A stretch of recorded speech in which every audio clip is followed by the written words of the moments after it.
अच्छा, तो ये वो फ्लैट है जिसमें मुझे रहना है। फ्लैट तो बड़ा सही है। हाँ, तो टेंशन मत ले, कुछ भी टेंशन होगी तो मैं तुझे कॉल कर दूँगी। तू पक्का इस फ्लैट के बारे में श्योर है? तुझे पता है ना इसके बारे में क्या क्या अफवाह फैली है? अरे हाँ बाबा, तभी तो बैंगलोर जैसी सिटी में इतने सस्ते में फ्लैट मिल गया, वरना यहाँ पे फ्लैट मिलना तो इम्पॉसिबल था। यार अगर यहाँ पे सच में कोई स्पिरिट प्रेजेंट है तो मैं तो उसे दिल से थैंक यू बोलूँगी, उसकी वजह से मुझे इतना अच्छा फ्लैट मिल गया यार। चलो मैं चलती हूँ, हाँ, कुछ भी लगे तो कॉल कर देना, ओके? यार इतनी रात को कौन आया होगा, फिर मजे हो गए। अरे यहाँ पर तो कोई भी नहीं है, फिर बेल किसने बजाई? शायद अपने आप बज गई होगी। क्या मैं अंदर आ सकती हूँ? कौन है? कौन है? दीदी। अरे हर्ष, तू भी यहाँ? तूने तो मुझे डरा ही दिया था यार।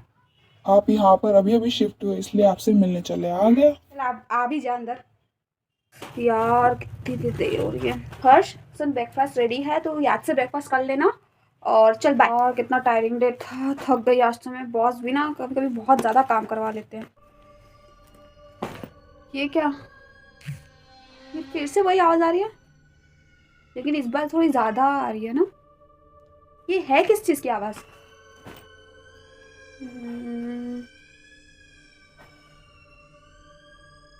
शायद कोई बच्चे की रोने की आवाज़ है, लेकिन यहाँ पे, लेकिन इस कॉलोनी में तो कोई बच्चा नहीं रहता। फिर ऐसी आवाज़ कहाँ से आ रही है? ये आवाज़, एक मिनट, कहीं इस घर के बारे में जो अफवाह है वो सच तो नहीं है? कहीं सही में इस घर में कोई साया, कोई स्पिरिट तो नहीं है? नहीं नहीं यार, ऐसा नहीं होता, ऐसा ऐसा कुछ नहीं होता है।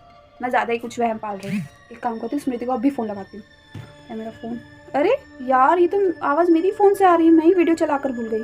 मैं भी ना पागल हूँ, फालतू में सुनी सुनाई बातों पे आ जाते हैं। यार आज तो बहुत काम है, सर ने भी जल्दी जल्दी बुलाया है। फटाफट मैं डालती हूँ और निकलती हूँ। ये क्या है? सुबह ही तो मैं पूरा घर साफ कर दी थी, तो इतना बिखरा हुआ कैसे है? मानो कि कोई आया हो, किसी ने मेरे रूम की तलाशी ली हो। और अब तो यहाँ पे हर्ष भी नहीं है, ये कौन आ सकता है? यार अब जाने भी दो, एक बार साफ करना ही पड़ेगा। यार खाना तो पक जाता है, लेकिन उसके बाद जो बर्तन निकलते हैं यार, शिट, धोने तो पड़ेंगे। हाँ, मेरे हाथ, मेरे हाथों को क्या हुआ? ये ऐसे लाल कैसे पड़ गए? हाँ? एक मिनट, यहाँ पे कैमरा है, जरूर उसमें कुछ ना कुछ तो रिकॉर्ड हुआ ही होगा। अभी चेक करती हूँ।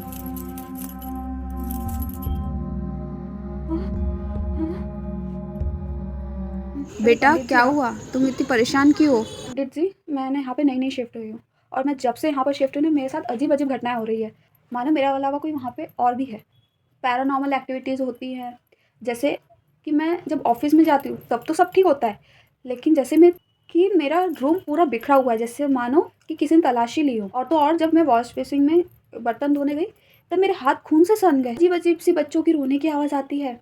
और कल रात को जब मैंने कैमरा चेक किया ये देखने के लिए मेरे साथ क्यों हो रहा है, तो उसमें मुझे साया दिख गया। अब पंडित जी आप ही बताओ कि मैं अब क्या करूँ? का एक ही कारण है, उसे यहाँ बुलाना होगा और पूछना होगा कि वो तुम्हारे पीछे क्यों है। ये तिलक तुम अपने माथे पर लगा लो और ये भभूति अपने माथे पर। जी हाँ, पंडित जी, ओम पंडित ब्रोम जी मुझे इतनी तकलीफ क्यों हो भूताशाय रही है? नमः। ओम ब्रोम भूताशाय नमः। स्वाहा। ए पंडित, छोड़ दे इसे, वरना इसकी मौत का जिम्मेदार सिर्फ और सिर्फ तू होगा। बोल, तू इसके पीछे क्यों पड़ी है? बोल। आती है कि तुझे इस संदूक में बंद करूँ? बोल, ऐसे नहीं नहीं मानेगी। नहीं ये नहीं संदूक के अंदर नहीं डालना ही नहीं होगा, और एक नहीं बार नहीं जो तू संदूक के नहीं अंदर बंद हो नहीं गई नहीं नहीं तो फिर बाहर प्लीज कभी नहीं निकल प्लीज, पाएगी। तू मुझे इससे मत जुदा कर, मत जुदा कर। मैं अपना बदला लिया बिना कहीं नहीं जाऊंगी। बदला? कैसा बदला? सुनना चाहता है तू मेरी कहानी तो ले सुन। इसी की उम्र की थी जब मेरी मौत। जिस घर में ये अभी रहती है वो घर मेरा। जैसे ये यहाँ पर रहने आई है, वैसे ही कुछ साल पहले एक फैमिली रेंट पे रहने के लिए आई थी। देखने में तो भोले भाले सीधे साधे लग रहे थे। तब मुझे भी कहाँ दुनियादारी की समझ थी। मैं तो कलेक्टर बनना चाहती थी, और मुझे क्या पता था कि मेरी ज़िंदगी में ऐसा मनहूस दिन आएगा कि कल्पना मैंने कभी नहीं की होगी। उस दिन जब मैं अपने सहेली के घर की टेरेस के ऊपर टहल रही थी तब मैंने देखा कि बहुत बड़े बड़े कंटेनर मेरे घर की तरह है। पहले तो मैंने ध्यान नहीं दिया, लेकिन फिर मैंने देखा कि जो लड़का रेंट पे आया है वो कंटेनर खोल के देख रहा है और उसमें कुछ वाइट पाउडर जैसा है, और तभी मैं समझ गई ये पाउडर नहीं ड्रग्स है। अब तब पूरा मामला मुझे समझ में आया, ये लोग ड्रग्स का धंधा करते हैं। और मुझे ये सब के बारे में इसलिए आज तक पता नहीं चला क्योंकि ये लोग कभी हेल्प कराने के बहाने, कभी खाना देने के बहाने आ जाते थे और मेरे खाने में ड्रग्स मिला दिया करते थे, जिससे कि मैं बेहोश हो जाऊँ और ये अपना काम आराम से कर सकें। जैसे मैं बेहोश हो जाती थी वैसे ही ये लोग अपने कंटेनर्स का माल अपने घर में छिपा लेते थे। और फिर तब क्या था, मैं गई उनके पास, बाद जैसे ही मैंने पुलिस में जाने की धमकी दी तभी मेरे सर पर इतनी जोर से वार हुई, जोर से बम था मेरे सर पे आने लगा। मेरी दुनिया ही उलट पलट हो गई, कुछ समझ नहीं आ रहा था कि क्या चल रहा, सिर चकराने लगा और मैं आधी बेहोश हो गई। 1 मिनट में मैंने देखा कि मेरे सर पर वार पे वार होते जा रहे हैं, कभी गमले से तो कभी डंडे से, कभी रॉड से, और जब तक मेरी जान पूरी तरीके से चली नहीं तब तक उन्होंने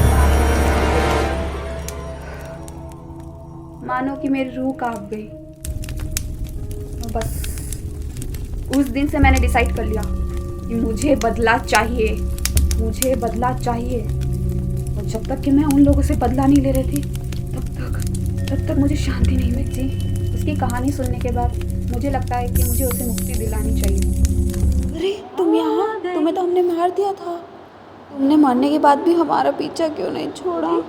प्लीज़ हमें माफ़ कर दो, हमसे गलती होगी, हाँ हमें माफ़ कर दो। गलती होंगी, हमें माफ़ कर दो। अब होगा यहाँ पे मौत का खेल।